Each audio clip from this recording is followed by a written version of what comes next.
So by default, you have a certain resolution, that is certain number of pixels on your screen. So if you want to change out your resolution, then you can access settings by going on to the start menu and by clicking on settings right here.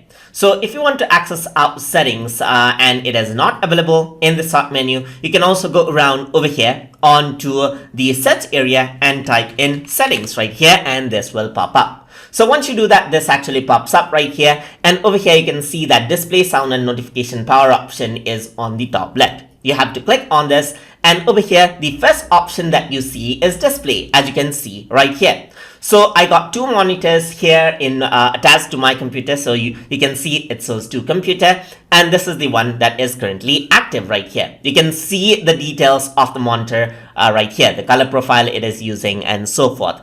But what I'm interested in right now is to change in display resolution, as you can see. So right now it's 1920 by 1080, as you can see. So if you want to change around the resolution, that is if you want to change around the number of pixels, then you can select around the number of pixels you want to, and then it gives you a countdown right here. In case the monitor doesn't support it, it'll revert it back. So I'm just going to click on revert, and it reverts back. So you can go around right here, choose a lower resolution according to how you like it as well, and revert back right here to go back, as you can see right here.